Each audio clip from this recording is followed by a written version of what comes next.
আপনি যে প্রশ্নটি করেছেন যে কতজন মানুষের কাছে আমরা পৌঁছে দেব, তাই তো, এবং মূল্যস্ফীতি হবে কিনা, বাজেট কত, স্বাভাবিকভাবে বাজেট কত এটি আমরা আপনাদেরকে এখনই বলছি না। অর্থাৎ আমরা পর্যায়ক্রমিকভাবে জিনিসগুলোকে সামনে এগিয়ে নিয়ে যাব।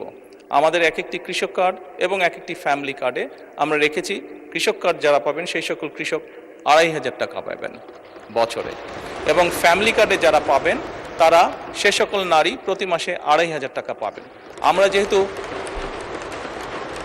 আমরা যেহেতু প্রতি মাসে এটিকে এক্সটেন্ড করতে থাকবো, অর্থাৎ অধিক সংখ্যক নারী কৃষক কার্ড পাবেন, অধিক সংখ্যক কৃষক কার্ড পাবেন। একবারে সবাইকে দিচ্ছে না, পৃথিবীর কোনো দেশের পক্ষে একবারে সেটি সম্ভব না করা। সেই জন্য প্রতি বছরই আমরা বাজেটের স্যাংশন বাড়াবো, প্রতি বছরই বাজেটে আমরা টাকা অ্যালোকেট করব, এভাবেই পর্যায়ক্রমিকভাবে ধীরে ধীরে আমরা এগোবো। এবং অবশ্যই বাজেটের প্রাধান্য পাবে। এবং আপনি যেটা বলেছেন মূল্যস্ফীতি হবে কিনা, আমরা তো টাকা ছাপিয়ে দিচ্ছি না। আমরা যেহেতু টাকা ছাপিয়ে দিচ্ছি না, কাজেই মূল্যস্ফীতি হবে না।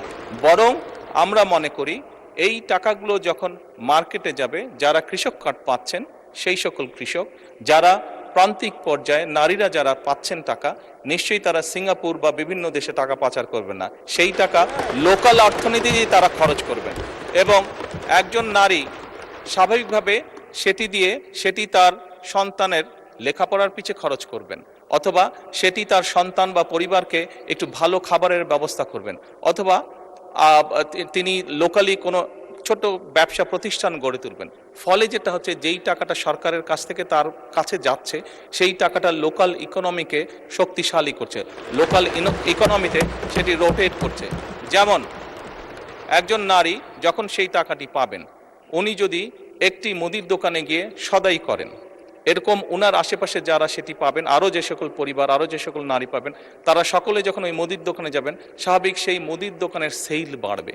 সেই মুদির দোকানে যখন একজন কর্মচারী যদি এখন থেকে থাকে, 1 মাস পরে বা 2 মাস বা 3 মাস পরে সেই মুদির দোকান মালিক দেখবে যে আমার একজন কর্মচারী দিয়ে হচ্ছে না, তখন সে আরেকজন কর্মচারী নিয়োগ করবে।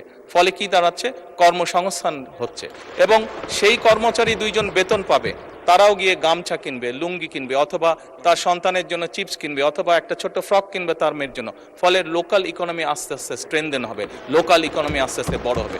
কাজেই মূল্যস্ফীতি হবে বলে আমরা মনে করি না, আমাদের কোনো রিসার্চে মূল্যস্ফীতি বলে না, বরং অর্থনীতি আরো সচল হবে, অর্থনীতি আরো স্ট্রেনদেন হবে, এবং লোকাল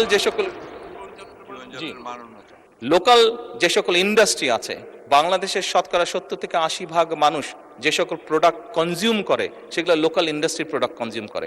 কাজেই লোকাল ইন্ডাস্ট্রিগুলোকে স্ট্রেনদেন করার এটি আরেকটি উপায়, এবং তার ফলে যেটি হবে, সামগ্রিকভাবে ডিপ্রাইভ যে সকল মানুষ আছে, আমি বলছি না যে আগামী 6 মাসের মধ্যে এটি হবে, তবে ইনশাল্লাহ 3 থেকে 5 বছরের মধ্যে আপনি যে পরিবর্তনটি দেখবেন, যারা প্রান্তিক গোষ্ঠীর মানুষ, তাদের জীবনযাত্রার মান ইনশাল্লাহ অনেক উন্নত হবে।